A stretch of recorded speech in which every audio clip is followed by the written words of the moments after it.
Аливаа тусгаар тогтносон улс орны гадаад харилцаа тэр тусмаа тухайн улсын олон улсын давцанд баримтлах бодлогын чиг хандлага тухайн улсдад төдийгүй гадаад улс орнуудад хамгийн их сонирхол татсан сэдэв байдаг.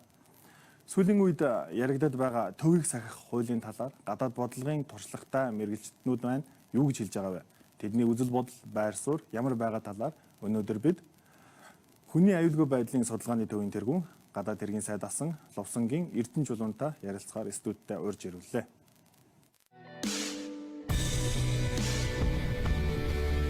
За сайн байна уу Эрдэнэ чулуунгаа? Сайн байна. За тань сайхан хаварч байна уу? Сайхан хаварч байна, баярлалаа. За өнөөдөр бидний урилгыг хүлээж аваад ингээд хүрэлцэн ирсэнд баярлалаа.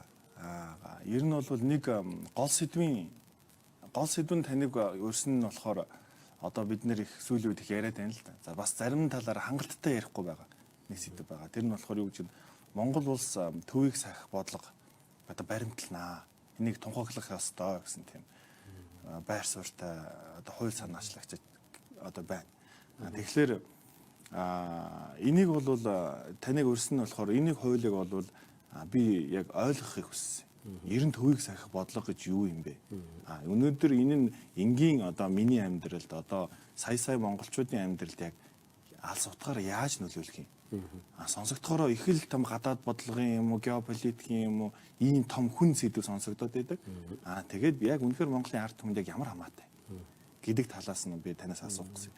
Тэгэхээр бол хамгийн ихний нэвтрүүлгээ юугаар эхлүүлээ гэхээр энэ хуулийн үндсэн зохицуулалт нь бол одоо байнга төвийг сахих гэж альва дайн зэвсэгт мөргөлдөөнд оролцохгүй энхийн цагт цэргийн эвсэл холбоонд нэгдэхгүй байхыг хэлнэ гэдэг.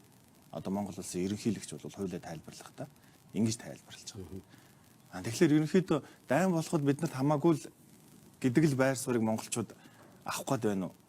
Та энэ дээр нь тайлбар өгөөч. За тэгэхээр юуны төрөнд танай телевизэд намайг өрсөнд талархлаа илэрхийлмээр байна. За та нөхөд маань их чухал бас их тийм хурц сэдв хөндөж байна. Яагаад гэвэл өнөөдөр Монгол улсын ерөнхийлөгч мэдэн 8 сарын сүүлчээр байна уу да. Энэ саналыг дэвшүүлээд тэгээд Нөмбө ерөнхий ассамблеийн чуулган дээр очиод бүр мэдэгдэл хийсэн байж байгаа. Тэгэхээр тэрний дараахан энэ мэдэгдэл хийсний дараа бас мэрэгжлийн улсууд судлаачид санал бодлоо илэрхийлж эхэлсэн л дээ. Тэгээд тэрний нэг нь бол би байгаа юм. Та байр сууриа яг одоо тодорхой хэлээч. Та бол одоо дэмжиж гин үү, эсэргүүцэж гин үү? Би бол эсэргүүцэж байгаа хүн. Яагаад? Яагаад гэвэл бид маань өөрийнхөө өнгөрсөн үг түүхээ аваад үзэх хэрэгтэй л дээ. Тэ. Бид нар ч н одоо бусад орны одоо бодлого, бусад орны одоо авч байгаа арга хэмжээнүүдийг бол дуурайж хуулж болдог байхгүй. Тэ. Тэгэхээр төвийг сахина гэдэг чинь ерөөсөө тэр тусмаа байнга төвийг сахих гэдэг чинь дайны үед ч дайны бус үед ч ерөөсөө энэ ямар нэгэн одоо дайны үйл ажиллагаанд оролцохгүй байр сууриа илэрхийлэхгүй дайдж байгаа улсуудын хооронд юу ч болж исэн бид гараа хумхичгаад амаа хамхичгаа суунаа л гэсэн үг шүү дээ ерөөсөө. Тэг бид нар тамаагүй шүү гэсэн байдалтай. Яг Швейцар улс гэдэг нэг иймэрхүү нэг 10-аад нэг цөөн хэдхэн улс байдаг л да. Тэгээ Швейцар бол тийм байсан. Тэгвэл Швейцарыг Монголтой бол харьцуулж болдоггүй шүү дээ.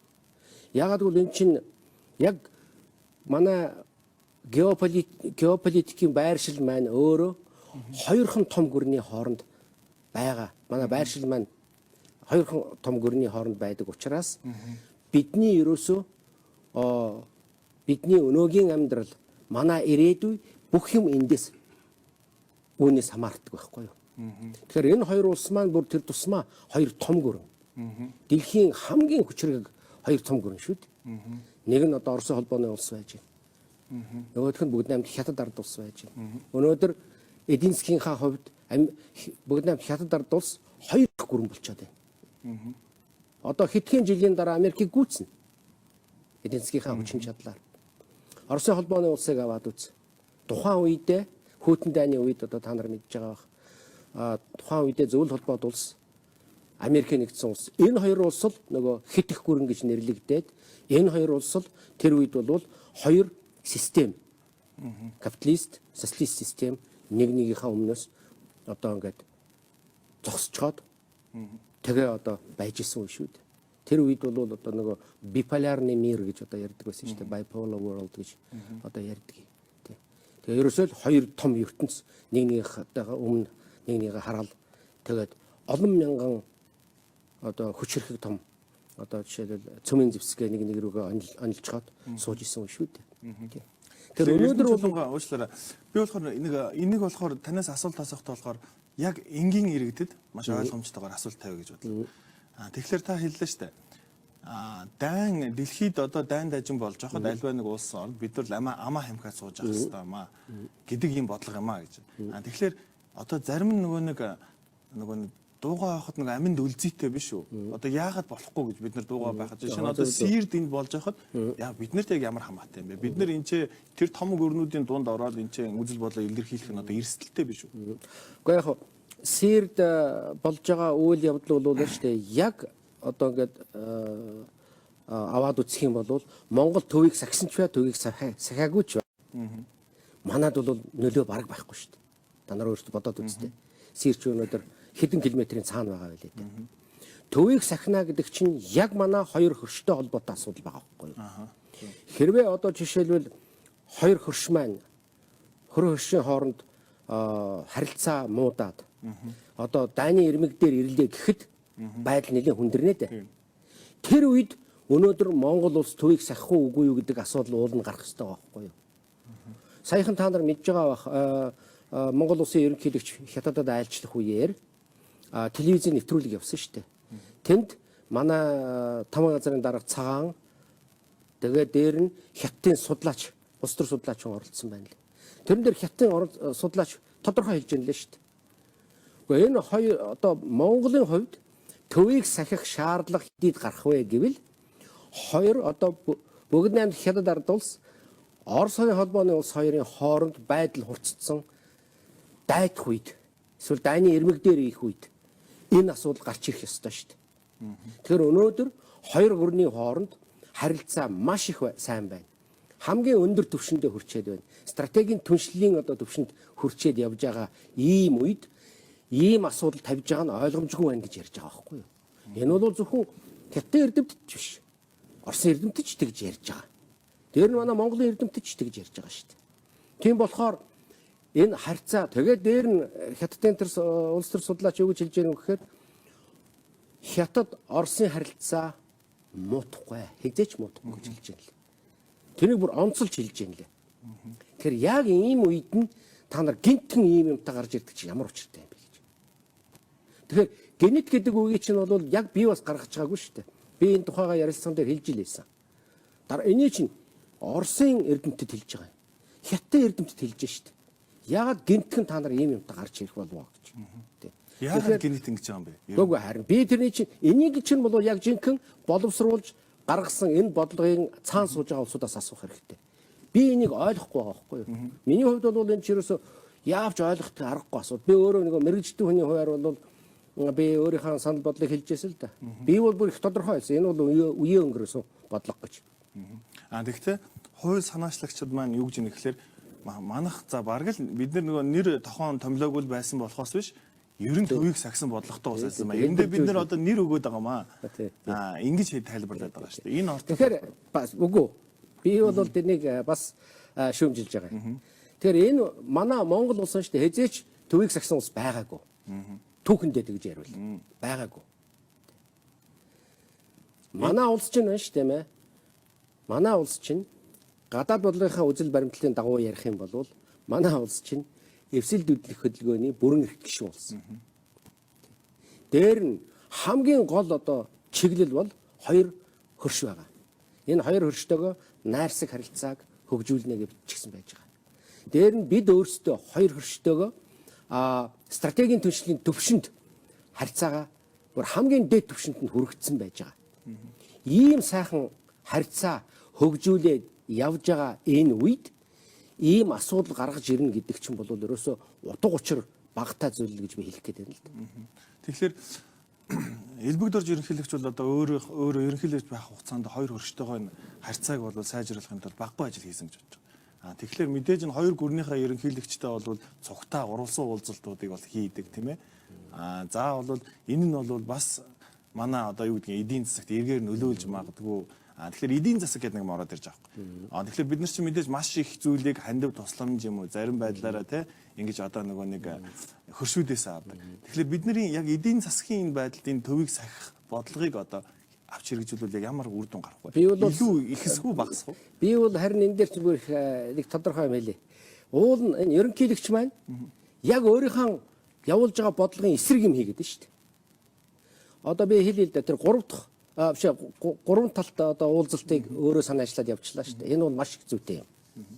Үнэхээр нарийн ярил энэ чинь бүр аль 2000 оны үед 3 талт уулзалтуудыг хийх тухай санаачлага манай гадаад яамн дээр яригадаад бидний хэнийг хийж чадаагүй байхгүй юу? Харин Монгол улсын ерөнхийлөгч сая одоо энэ ийм 3 талт уулзалт хийгээд явж байгааг бол маш зүйтэй гэж бодож байна. Яагаад гэвэл энэ 3 улс чинь байна шүү дээ. 3 улсын эрх ашигыг хөндсөн олон асуудлууд байна шүү дээ. Одоо экологийн асуудлууд байж байна. Эдийн засгийн хамтын ажиллагааны асуудлууд байж байна. Том мега төслүүд, 3 улсын том мега төслүүд, 3 улсын ч биш, 4 улсанд одоо 5 6 олон орон оролцсон мега төслүүдийг бас хийх манай ирээдүйд байна. Яг бол Монгол улс чинь үнэхээр нарийн маш их баян улс. Тэр энэ сайхан баялгаа бид зөв ашиглах хэрэгтэй. Энийг ашиглахдаа бол бид нэр 2 хөрштөөгөө, дээр нь 3 дахь хөрштөөгөө, дээр нь нэмээд өөр орнуудыг хоролцуулаад ингэж явах юм бол жинхэнэ одоо манай улс чинь одоо эдийн засгийн хувьд гэж ярих юм бол маш их төргөн өсөх боломжтой байгаа байхгүй юу. Гэтэл өнөөдөр бид нар та нар бид нартай ямар ч хамаа байхгүй.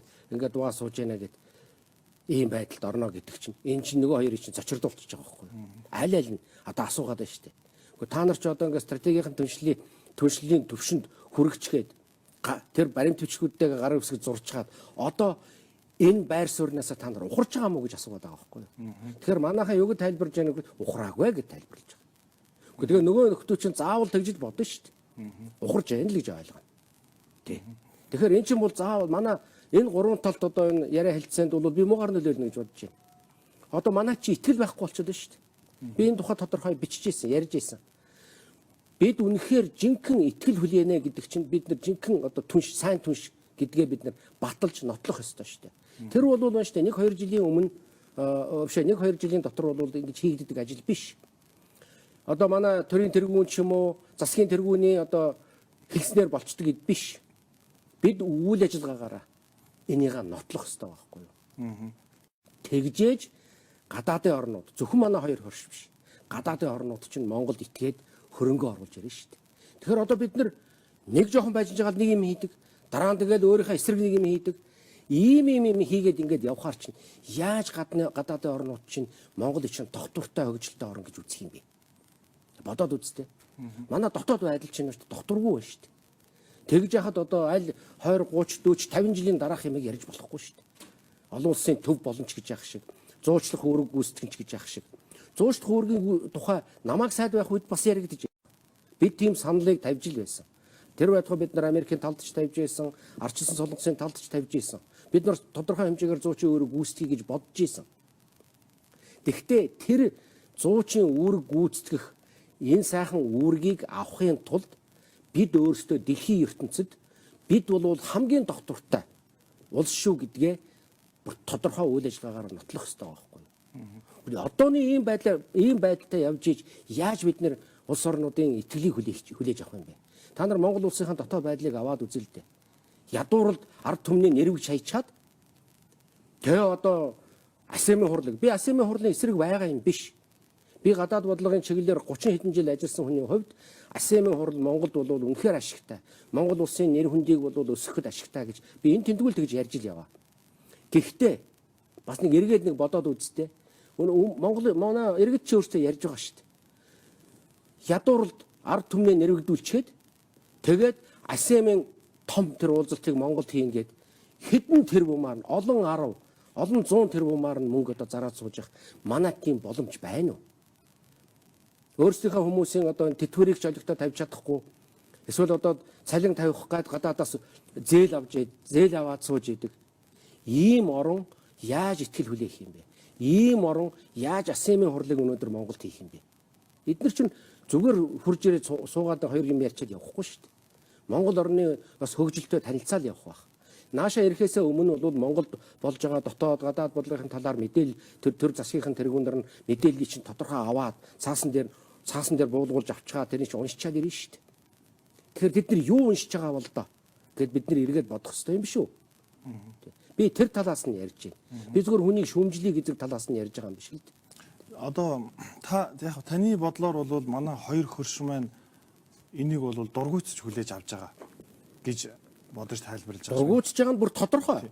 Тэгэхээр яагаад одоо манай хоёр хөршийн дургуйцах гол шалтгаанууд нь ямар шалтгаанууд байж вэ? За би сая өгсөн ярилцлагада Оросын холбооны улсаас Монгол улсад сууж байсан элчин сайд Самуэль Онкогийн энэ хүн чинь бас эрдэмтэн хүн. Одоо олон улсын харилцааны дээд сургуульд ажиллаж байгаа юм болов уу гэж би ойлгосон.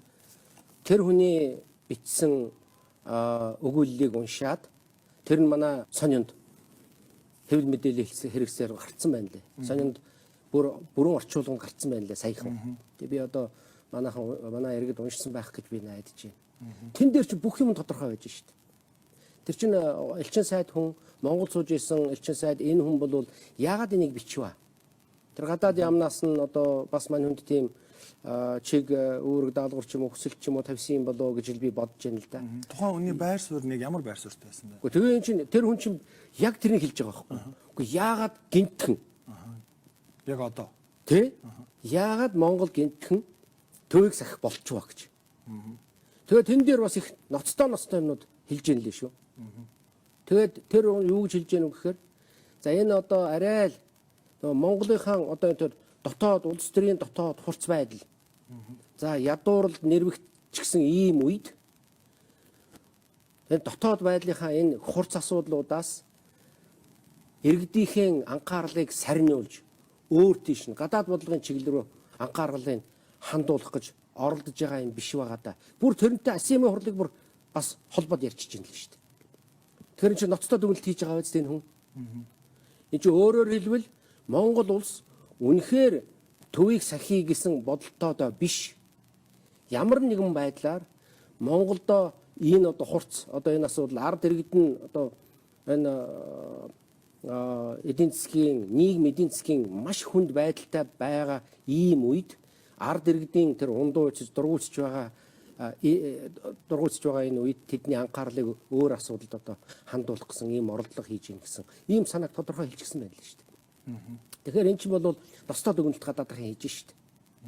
Дээр нь бас одоо ерөнхийлөгчийн хувьд өөрийнх нь хувьд бас юм яриад байна л шүү дээ. Гадаадынхан би монголчуудын тухай ярьж байгаа юм биш. Канадын нэг профессор ярьсан байна лээ, бичсэн байна лээ тэр тухай. Энэ бол одоо гадаад бодлогын гэхээсээ илүү хувь хүний одоо ашиг сонирхолтой холбоотой байж болох юм а гэж бичсэн байна лээ шүү дээ. Одоо 17 онд ерөнхийлөгч одоо ингээд албан тушаалаасаа буун дараачихан ажлыг одоо бодож байгаа гэсэн юмнууд бичсэн байна лээ шүү дээ. Энэ тухай бид нар бол яриаггүй. Бид нар тийм мэдээж байхгүй. Гэхдээ улсууд ийм юм ярьж байна. Энийг бас анхаарах хэрэгтэй шүү дээ. Энэ бүхний за манай хамгийн хамааралтай хүмүүс нь бол мэдээж манай хоёр хөрш. Бид нар гэхдээ чинь 3 дахь хөршийн бодлого гэд баталсан. Тэглгүй яах вэ? Юм байна. 3 дахь хөрш маань энэ бүхний талаар ер нь хаана шингэх вэ? Энийг одоохондоо би хэлж мэдэхгүй байна. Ямар ч л байсан 3 дахь хөрш гэдэг чинь одоо жишээ нь Франц улс байж байна л да. Яг би Францыг ярьж байгаа гэхээр саяхан бас Монгол улсын ерөнхийлөгч Францад 2 удаа очиж ирсэн шүү дээ. Тийм ээ. Тэгээд айлчлалын дүнгээр албан мэдээлэл гарсан. Тийм. Тэгээд тэнд бол төвийг сахих бодлоготой холбогдуулаад нэг өгүүлбэр орсон байна лээ. Тэгээ яг тэр нь Монголын сонинд бол юу гэж гарсан бэ гэхээр Францын тал төвийг сахих бодлогын тухай Монголын саналыг сонирхон хүлээж авлаа гэж бичсэн байна лээ.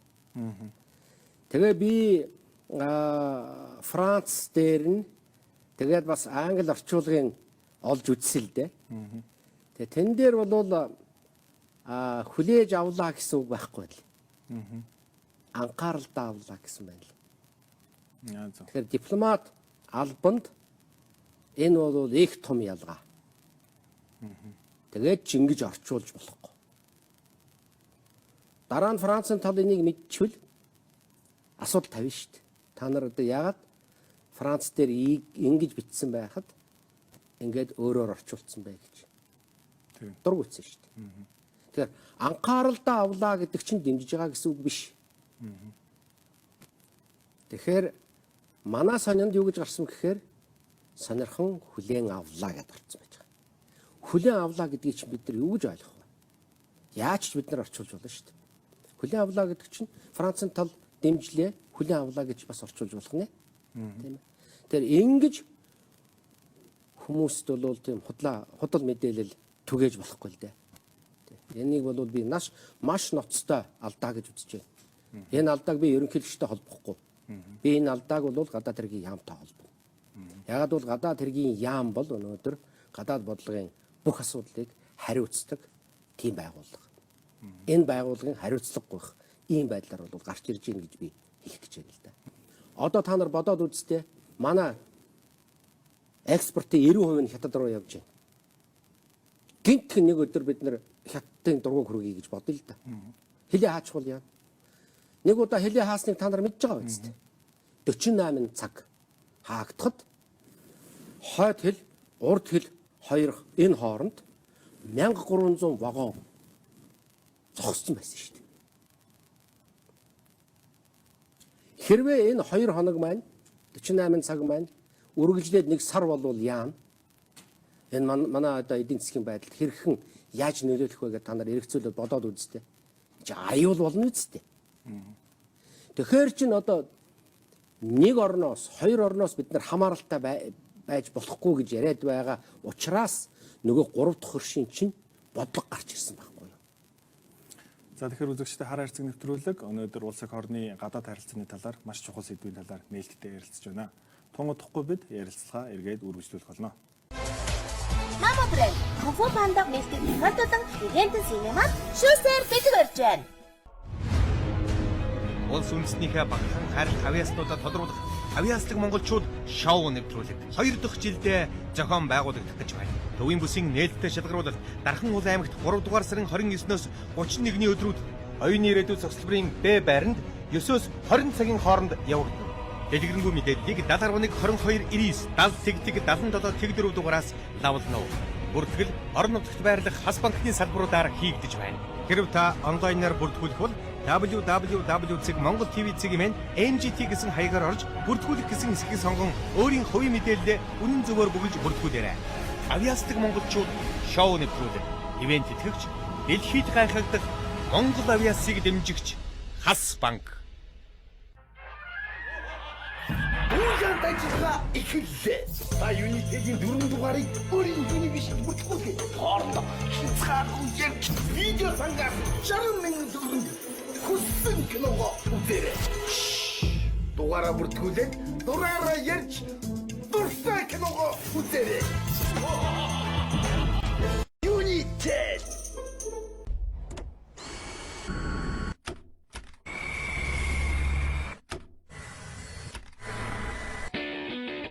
Торнадо тосрогч худалдаан нэрлээ. 32-ын чинь хайр зүгт надад тосрогч ердөө 50,000 төгрөгөөр авлаа. Хэлсимо 75 35 35 35. Бизнесийн амжилтанд хөтлөх гол дэлгүүр нь хэрэглэгчтэй холбоотой байх юм. Таны бизнесийн нүүр царай болсон. Нүдэн дээр чихэнд тод дугаараа Unitel-ийн бизнес дугаараас сонгоорой. Unitel Group.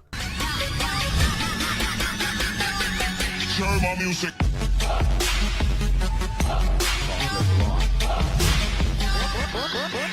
Unlimited power. Popular blog. Samsung Galaxy S7 Edge, S7 ухаалаг гаргасны урьдчилсан захиалга явагдаж байна. Худалдан авсан ихний 1000 хэрэглэгчүрт Samsung брендийн red зурагт бэлгэлнэ. Unitel. Гэнэт өвдөд хэцүү байна уу? Налгизийн танд яаралтай тусна. Толгой өвдөх, шүд өвдөх, нуруу өвдөх, үе мөч булчин өвдөд налгизийн өвдөлтийг түргэн намдаа. Энэ бол тесрэлт.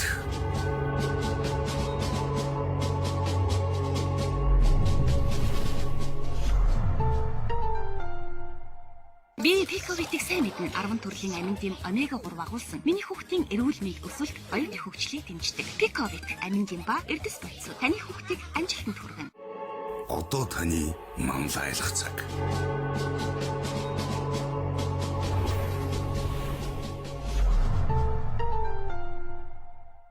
Чурсах зөөрэн нандаацгай.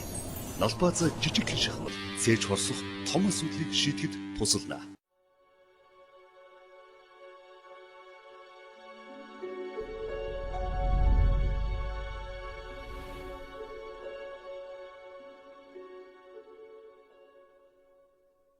Skype-ийн урьдчилсан дэлбэр үйлчлэгээний 90 дугаарлалтай энгийн хос дугаар 6,000 төгрөг, Азийн хос дугаар 20,000 төгрөг болж 90 хоногийн турш хоорондоо хязгааргүй ярьж мессеж бичих боломжтой боллоо. Skype ирээдүйг өнгөлөв. DDH TV-ийн хэрэглэгч та өөрийн смарт картанда Unitel-ийн 1-ээс 3 хэрэглэгчийг бүртгүүлснээр сар бүр 30 хүртэлх киног үнэгүй үзэх эрхийг бэлгэнд аваарай. Мөн бүртгүүлсэн дугаар бүр 3,100 бэлэгтэй. Samsung Galaxy S7 Edge, S7 ухаалгаар утасны урьдчилсан захиалгын явагдаж байна. Худалдан авсан ихний 1000 хэрэглэгчөөрт Samsung брендийн LED зурагт бэлгэлнэ. Unitel. Билобил тэрхний цусан хангамж, бодисын сөлцөг сайжруулж, тэрхний эсийг хамгаална. Билобил таны оюун ухааныг тэтгэнэ.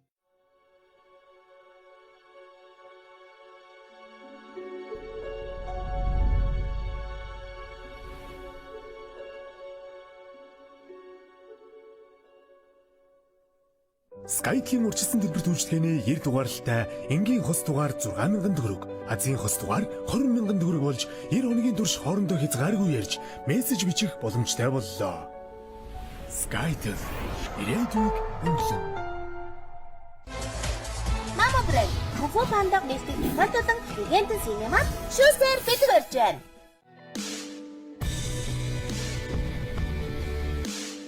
Хараа хэрцэг нэвтрүүлэгтээ эргэн тавтан орилно. Бид өнөөдрийн дугаартаа хүний аюулгүй байдлын судалгааны төвийн тэргүүн гадаад хэргийн сайд асан Лувсангийн Эрдэнэ чулуунтай ярилцж байна. Хэрвээ бид нэр байнгын төвийг сагсан бодлоготой юм уус бол энэ нь одоо манай батлан хамгаалахын салбарт ямар өөрчлөлтийг юм одоо яаж тусах юм бэ? Үгүй тэр чинь тэгэл та нар өөрсдөө бодоол үзэлтэй. Байнга төвийг сахиж байгаа байж бид өөрсдөө цэргийг гадаад орнууд руу явуулна гэж юу гэж байгаа юм бэ? Та нар зүгээр бодоод үз. Эрүүл ухаанаар бодоод үзтээ. Энд чи одоо ер нь болж гин үгүй юу? Зарим хүмүүсийн одоо яриагаар бол болох нэ дээ. Одоо энэ хамаа байхгүй. Тэгэхээр нөгөө хөршүүд маань, нөгөө бусад орнууд маань нэгдсэн үндэсний байгууллага бидэнд хэлнэ шүү дээ. Гэхдээ та нар чинь төвийг сахиж байгаа улс юу болоо гэж та нар цэргийн гадагш нь явуулах юм бэ? Та нар болохгүй үсттэй гэж ярина. Тэгэхээр бид нар урдаас нь юу гэж хэлэх нь вэ? Гээгүй болно. Тэр төвийг сах бид нарт хамаагүй. Тийм байдлаар ярих нь байна шүү дээ. Өөрсдөө тайлбарлаж болдог. Гэхдээ тэр тайлбараа бид нар гаргаж чадахгүй байгаа шүү дээ. Та нар одоо бодоод үзэлтэй. Тэр хэний Самуэленко элчин сайдын юун дотор бид нар хариулт авч чадахгүй байна гэж бичсэн байна л шүү дээ. Тэгээ та нар бодоод үзтээ. Орос руу чинь гадаад хэргийн сайд профессор явсан байна. Ноднон одоо сүүлч. Одоо энэ бодлогыг ерөнхийлөгч дэлхийн ертөнцид мэдэгдсэний дараа профессор Москвад очсон.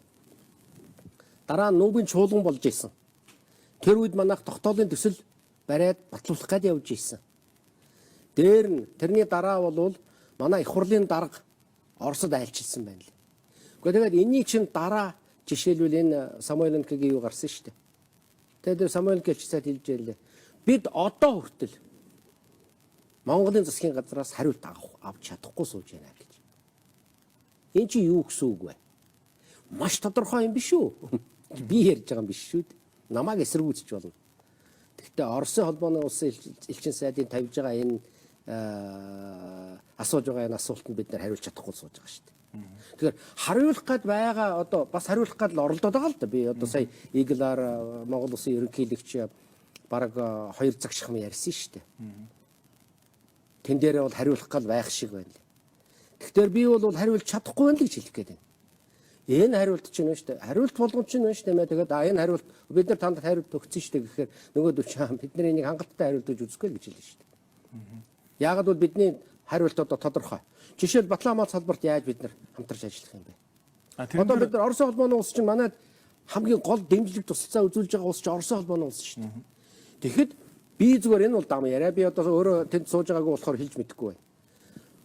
Оросын гадаад хэргийн сайд Лавров профессорын сайттай уулзж байхдаа энэ тухай хөндөж ярьсан байна л шүү дээ. Тэгэхээр энийг бол одоо профессорынгээс асуух хэрэгтэй л дээ.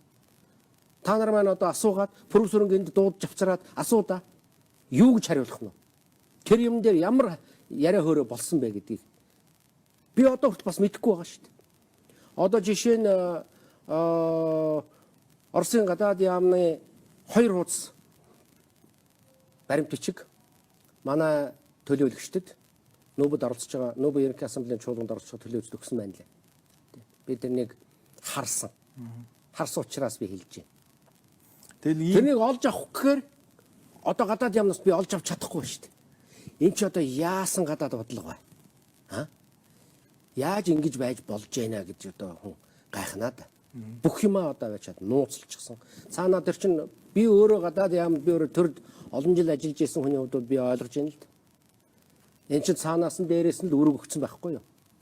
За энэ баримтуудыг өгч болохгүй шүү гэдэг. Тэгэл одоо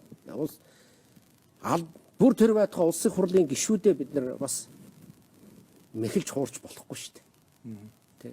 Нэг ийм тайлбар байгаа тань л дээр нь жолонго юу гэж нэхлээр за энэ бодлогыг баталснараа бол энэ нь бол Монголын газар нутаг дээр энэ нь мөрдөгдөх юм аа. Монголоос гадна бол одоо нэгдсэн үндэсний байгууллагын бид нар ямар гэрээ контрактанд орсон байд. Тэр нь үйлчлээд явах юм аа. Тэр утгаараа манай энхийг сахиулах хүчин маань бол явж болох юм аа гэдэг тайлбарыг бол өгсөн байна шүү дээ. Уучлаарай. Гадаад бодлого чинь байна шүү дээ. Монгол улсын хэл хязгаараар хязгаарлагддаггүй шүү дээ. Монгол улсын гадаад бодлого чинь гадагшаага чиглэсэн бодлого.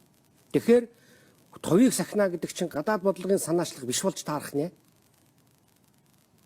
Энд хэн хариулах юм бэ надад? Бидэнд. Би одоо тэгвэл сонирхож байна. Энэ гадаад бодлогын санаачлах биш юм бол энэ юу юм бэ? Ерөөсөө. Ямар Монгол улстай л хэрэгжүүлэх юм. Үгүй тэгэх юм бол энийг хятадтай яриад яах юм? Тэгвэл энийг Оростой яриад яах юм? Тэгвэл нүүбдээр аваач тогтоод батлуулах гэж яах гэсэн юм? Тэгвэл энийг Францад айлчилж явах үед албан мэдээнд оруулах гэж зүтгээд яах гэсэн юм? Зүтгээд яах ямар шаардлага байгаа юм бэ? Гэдэг асуудал гарнаа да. Хэрвээ энэ зөвхөн одоо Монгол дотор юм бол тэгвэл Монгол дотор юм бол Монгол дотор энийг зарлалт өгөө сууж ийл. Тэгвэл энэ гадаад бодлогын санал биш юм байна шүү дээ. Тийм ээ? Тэгэхээр төвийг сахина гэдэг чинь гадна талаас нь харахад бол аюултай биш л харагдаж байгаа шүү дээ. Тэгвэл одоо тэгээд төвийг сахиж байгаа юм бол тэгээд тогтоолоо өөрснөө боловсруулаад орж ирэл тэгээд мэдээж хэрэг улс орнууд тэрний чи ярьж байгаа бүх улс орнуудад тараагаал улс орнууд хараал эрх ашигт нийцж байгаа бол заа хата тэн дээр эсэргүүцэх юм байхгүй бол тэгэл баталчиж болдог байхгүй юу. Гэтэл манайх сая батлуулж чадаагүй шүү дээ. Ноцтой байгаа биз. Тэгээ энэ хоёрыг та нар ингээд зэрэгцүүлээд ингээд дэнсэн дээр тавиад үзтээ. Тэр манай чинь Оросын тал та нар яах гэж юм тавьж байгаа. Яагаад гэвэл энэ чинь манайхта Оросууд ийм асуудал, Хятадууд ийм асуудал тавих нь аргагүй.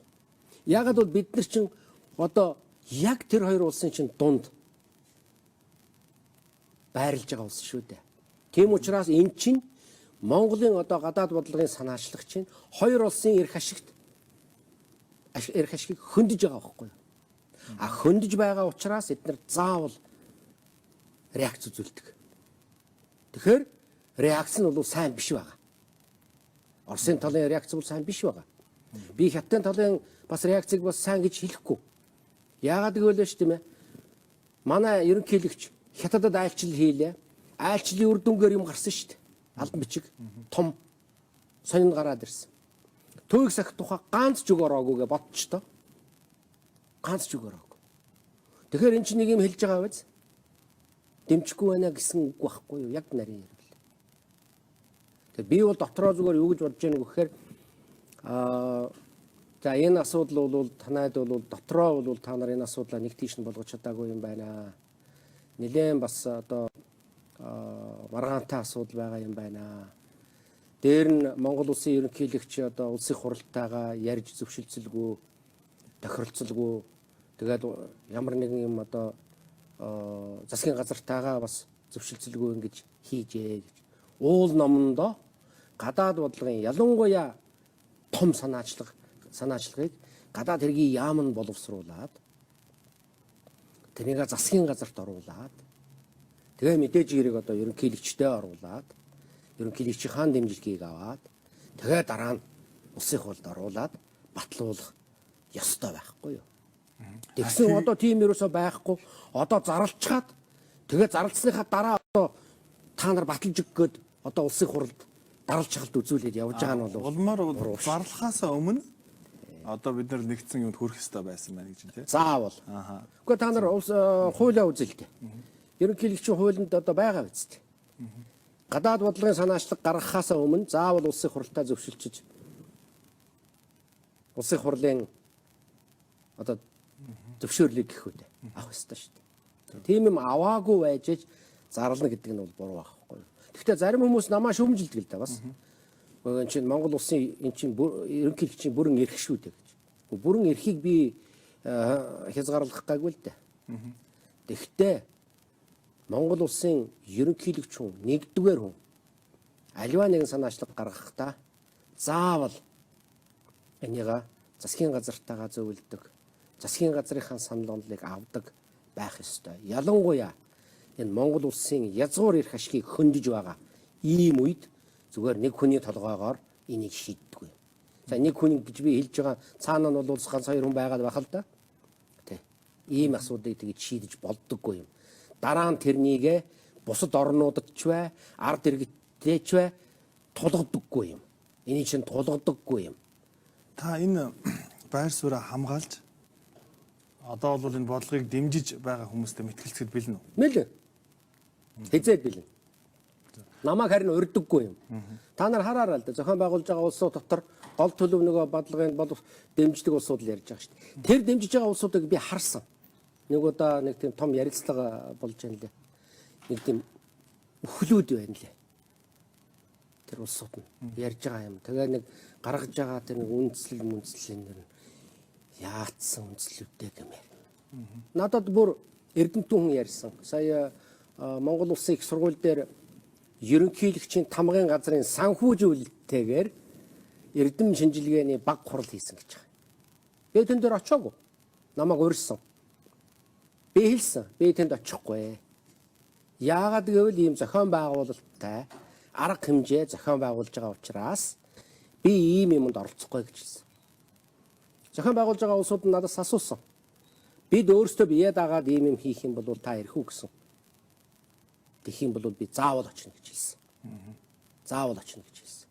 Тэгэхэд тэнд оролцож байгаа бас нэг профессор хүн дараа нь надад хэлсэн л дээ. Би асуусан тэр юу тэр энэ хурал зөвлөгөө тэр эрдэм шинжилгээний баг хурал юу болов яав ийв гэдэг тэр телевизээр ч бас тодорхой хэмжээгээр гарч байгаа.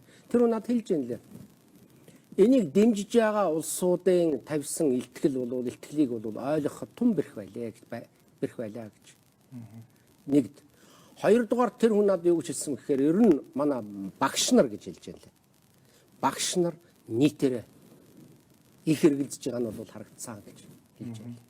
Тэгэхээр ингээд та бодоод үзтээ өнөөдөр энэ асуудал ямар хуу одоо жишээл дэмжлэгтэй явж байна гэдг нь харагдаж байгаа үсттэй.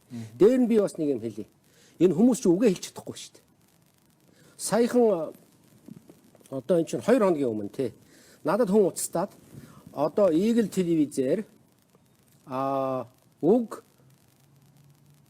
үйлдэл гэсэн програм явна. Энэ дээр одоо манай 2 багш профессор төвийг сахих талаар ярина гэж хэлсэн байхгүй. Тэгээ би мэдээж хэрэг сонирхоод Eagle-ийг 8:30 тавьчих хүлээгээд байсан байхгүй. Тэгсэн чинь гадаад мэдээ яваад байдаг. Тэгснэ гадаад мэдээний дараа явуулах гэж байгаа юм байх та гэж бодоод дуустал нь хүлээлээ, 9 өнгөртөл хүлээлээ. Тэгсэн 9 өнгөрж исэн чинь тэр цаанаа бол асуудал үүсэж гин гэдэг нь надад бүр хинт ч харагдсан л да. Надад зөвхөн надад биш. Тэрнийг ажиллаж байсан хүн бол яг тэрнийг хэлнэ. Эга гинт нөгөө мэдээ явуулдаг охин гараад ирэхгүй. Тэгээ тэр охин ингээд зогсчихсон юм бичээ суугаад ах юм. Бичээл байгаад ах юм. Тэгээ би бодлоо энэ яагаад ингэж гараад байгаа. Тэгснээр гинтхэн доороосоо том аягта цаа гаргаж ирээд ууж юм. Тэгэхээр би бодлоо за энэ тэр эмэгтэй тэр нэвтрүүлэгч эмэгтэй лавл мдээгүй энэ зургийг авч ийн та гэж би ойлголоо. Яг тийм болсон. Тэгсэн нэлээд удсан шүү. Гинтхэн харахгүй болсон. Тэгээд дараа тэр эмэгтэй дахиж гарч ирээд тэгээд одоо мэдээний цаг гэж явцсан. Тэгэд би юу гэж бодож байна вэ гэхээр энэ цаанаа нэлээд том маргаан үссэн болов гэж би бодож байна. Ингэж байхыг бодоход. Тэр бол одоо энэ нэвтрүүлгийг бэлдсэн хүн бол ямар ч л байсан банг автсан байгаа. Тэгэхээр бодлоготой нийцээгүй болж тарах нэ дээ. За тэгэхээр би таны талаар ерөнхийдөө уншаад жоохон судалж байхад бол нэг бас сонирхолтой материал олсон юм л да. Тэрийг би одоо танд үзүүлье гэж бодож байна. Энэ дэлгэцэн дээр манай найрлагч өгөх. Ийм энэ бол нэлээ бас дээр үеийн зураг. Тэгээ нэлээ залуухан баг шүү. Энэ 20 энэ байна шүү дээ. Таны талаар нь тайлбарлаач. За энэ чинь гомцрон сайд тэр үед манай гадаад хэргийн сайд байсан. Энэ бодвол за мэдээж хэрэг Нобель ерөнхий ассамблеийн чуулган нээгдээд сайд маань ирчгээд одоо Нобель ерөнхий шүүмжлэлд Монгол улсын гадаад бодлогын талаар одоо үг хэлдэг байхгүй юу? Бүх улс орны одоо гадаад хэргийн сайд нар нэрж Монгол одоо улсынхаа одоо дэлхийд болж байгаа үйл явдлын талаар өөрийнхөө байр суурийг илэрхийлж ярьдаг байхгүй юу? Энэ бол одоо ингээ бүр тогтцсон олон жил тогтсон ийм зүйл байдаг. Эндээс бол одоо тухайн орны бодлого бүх юм тодорхой гарч ирдэг байхгүй юу? Тэгэхээр энэ чуулган дээр гомсрон сайд байхыг бодоход би чинь таавал энэ бол нэг 92 3 оны үе болов гэж бодож байна. Тэр үед 23 4 жилийн өмнөх зураг. Тэр үед би бол нүүбэд оччихсон. Би 90 оноос 96 онд одоо тэнд байнгын төлөөлөгчийн ажлыг гүйцэтгэж байсан. Байнгын төлөөлөгчийн газар гэдэг маань нэг ёсонд элчин сайдын яам гэсэн үг л дээ. Гэхдээ элчин сайдын яамыг бол хоёр талын харьцаандаар энэ үгийг ашигладаг. Элчин сайдын яам. Олон улсын байгууллагын дэргэд суугаа одоо улс орнуудын төлөөлөгчийн газрыг байнгын төлөөлөгчийн газар гэж нэрдэг. Тэгэхдээ энэ улсуудын цөмөөрөө одоо онц бөгөөд бүрэн эрх төлчин сайд албан тушаалтай юм уу цолтой улсууд тухайн байгууллага тэргүүлээд явдаг байхгүй. Тэгэхээр саяны зураг бол 20 хэдэн жилийн 23 4 жилийн өмнөх зураг гэхэлэр за би бол 8 байна уу 9 настай жоохон хүү ээжээ. За тэгэхээр та энэ хугацаанд бол Монгол улсынхаа бас гадаад бодлогын мэрэгчлэлтнийг энэ олон жил хийгээд тэгээд өнөөдрийн таны нэвтрүүлгээр орж ирээд ярьсан бүхэн чинь бол ардаа ямар нэгэн хувийн сонирхол эрх ашиг агуулгаагүйгээр жинхэнэ улсаа бодоод ахмад ийм гадаад бодлогын мэрэгжилтэн хүний хувьд ингэж их сэтгэлээ санаа зовсон зүйлээ элен далангуу хуваалцлаа гэж би ойлголоо. Яг үнэн. Надад бол одоо юу бодоод байх юм юу байх вэ? Би өгсөн ярилцлагатаа тодорхой хэлсэн шүү дээ. Би бол одоо төрд ямар нэгэн алба хашаагүй. Өөрөөр хэлбэл би далхныхаа мөнгнөөс салчих вэ гэж айх юм надад байхгүй. Дээр нь өнөөдөр би үнэхээр Монгол улсынхаа эрх ашигыг бодож байна. Бодож энийг ярьж байгаамаа. Тэгээгүй бол би үнэхээр бас энэ тэнд ингээл яваад л ярилцлага өгөөд байх тийм бас сонирхолтой дуртайч хүн биш. Тий. Аргагүй ихэнд ийм юм ярихаас өөр надад байдал бол байхгүй байна. Би одоо олон хүнээс сонсож байна. Одоо жишээлбэл би тэр одоо хэв мэдээллийн хэрэгслийг ярихгүй нэрийн дуртгаа болий. Тэрний эрхлэгч нь тэгж ярьж байна гинлээ. Хүмүүсээс энэ асуудлаар ярилцлага авах гэхээр бүгд цухтаагаад байна гэж. Тэгэхээр надаас ярилцлага авдаг нь сайндаач биш. Өөр ярилцлага авах өөр хүн байхгүй байсан учраас над дээр ирсэн юм шиг байна л. Тэгээ энэ бол үнэхээр бас үнэхээр эмгэнэлтэй зүйл гэж би бодож байна. Ингэж өнөөдөр ард иргэдийн хаан за тэгээ эрдэмтэн мэргэдийнхээ судлаачдынхаа амыг хааж болохгүй шүү дээ. Ийм байх юм бол Монгол улсын арчлалын замналаар замнана гэж бодох хэрэггүй гэж бодож байна. За тэгэхээр бидний урилгыг өнөөдөр хүлээн аваад хүрэлцэн ирсэн Эрдэнэ Чулууга танд баярлалаа. Хэвлэл мэдээллийн байгууллагын хувьд бол бид нар бол шүүх эрхгүй байгууллага юм аа. Бид нар аливаа асуудлын хэрвээ шүүмжилж байгаа тал, дэмжиж байгаа талын аль альных нь мэдээллийн тэнцвэртэй байлгаад тэгээд манай мэдээж үзэгч түмэн маань өөрсдийнхээ бодлоор дүгэн цэгнээ өөрсдийнхөө төлөөлүүлж байгаа тэр гишүүдээр дамжуулаад Монгол улсын хаашаа чиглэсэн ямар гадаад бодлоготой байхыг одоо бол тэр хүмүүс мэдэх баг. Тэгэхээр бид нэр түрүүн би та асуусан хэрвээ боломж гараад аль талаасаа хүмүүс нь зөвшөөрөх юм бол хэвлэлийн бас нэг мэтгэлцээ эрүүл ийм мэтгэлцээ өрнүүлэх бас тийм саналыг бас тань тавьж байна. Зүйтэй. Тэр боллого яг би бол дуртаяа хүлээж авна. Нэгдүгээр. Хоёрдугаар өөрийн чи ярьж байгаа тэр зарчим бол маш зөв. Ерөөсөө мэдээлэл тэнцвэртэй л гаргах хэрэгтэй. Та нар бодоод үзтээ Нью-Йорк Таймс сонинд эсэргүүцэж байгаа нэг өгүүлэл гаргалаа гэхэд нөгөө талд нь тэрнийг эсэргүүцсэн өгүүлэл заавал тавьдаг байхгүй. Тэгэхээр энэ чинь аль альнийг хүн уншаад тэгээ чи хэний илүү зөв ярьж байна вэ? Тэр хүний хувьд зөв ярьж байна гэдгийг л гаргадаг байхгүй. Би энэ дээр бас уучлаарай нэг ганц зүйл бас нэмээд хэлчихье. Энэ би түрүүн ярьж байсан Монгол улсын байдал их дотоод байдал, эдийн засаг, нийгмийн байдал, ядуурл их хичээн байдал маш их хүнд байна гэж би ярьж байсан. Энийг байна шүү дээ нотлох нэг чухал юм болсон шүү дээ саяхан. Сая өдрөн 2 сарын 15-нд энэ ард түмний язгуур ирэх ашиг эвнэгдэл гэсэн том чуулган болсон шүү дээ. 1000 гаруй хүн ирж энэ чуулганд оролцсон. Тэр чуулганд бас улсын хурлын гишүүд 3-4 хүн ирж оролцож байгаа харагдсан. Тэгээ энэ дээр бол шүү дээ 50-60 хүн үг хэлсэн. Энэ дээр ерөөсөө л өнөөдрийн манай байдлыг үнэхээр шүүмжилж байна лээ шүү дээ. Байдал үнэхээр маш хүнд байна гэж. Улс орноо ийм байдал руу одоо түлхэж оруулж байгаа төр засаг бол үнэхээр бол муу ажиллаж байна гэж ийм л дүгнэлтийг ард иргэд маань хийж байна лээ л дээ. Тийм учраас бол одоо энэ ард иргэдийнхэн одоо санаа бодлыг бол энэ төр засгийн одоо өндөр албан тушаалтнууд маань одоо авах хэрэгтэй шүү дээ. Сонсох хэрэгтэй шүү дээ. Би ийм л юмд нэмж хэлмээр байна. Яг бол бас хүмүүс асууж магадгүй Монгол улсын одоо эдийн засгийн байдал бол гайгүй байна гэж бас зарим нь яриад байгаа шүү дээ. Өсчл байгаа 2-3 хувьтай аж гэж ярьж л байна лээ. Хямралт байдалд ороогүй л гэж ярьж л байна. Гэхдээ тэгэхээр уучлаарай. Өнөөдөр эсэн жихрээ 100 грамаар нь авдаг. Юм хайрах тосоо ингээд 500 грамаар нь литрээр нь биш 100 грамаар нь 50 грамаар нь авдаг болж байгаа ийм үед өнөөдөр бид нэр сэтгэл амарлингуу эдийн засгийн байдал гайгүй байна гэдээ яриад сууж иж болж гин үгүй юу? Арай л дэмдэж байгаа юм шиг надад санагдаж байгаа байхгүй юу? Би энийг зүгээр нэмж хэлэх гэсэн юм аа. За танд их баярлалаа. За тэгээд өнөөдрийн манай хар хайрцаг нэвтрүүлгээр гадаад хэргийн сайдаас нь за манай Монголын урдаа барьдаг гадаад бодлогын мэргэжилтнүүдийн маань нэг Лувсангийн Эрдэнэ Чулуунга оролцлоо. Ингээд бүгдээрээ дараагийн хар хайрцаг нэвтрүүлэг хүртэл түр баярлалаа.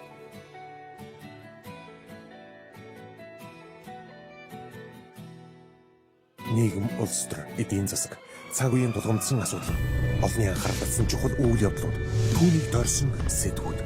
Бид чухал үйл явдлын эздийг таньдагч харин тэдний байр суурийг тодорхой мэддэг. Тэдний үзэл санаа, үйл хэрэг та бидний амьдралд хэрхэн нөлөөлөх вэ? Энэ бүхнийг хар хайрцаг нэвтрүүлгээс хар хайрцаг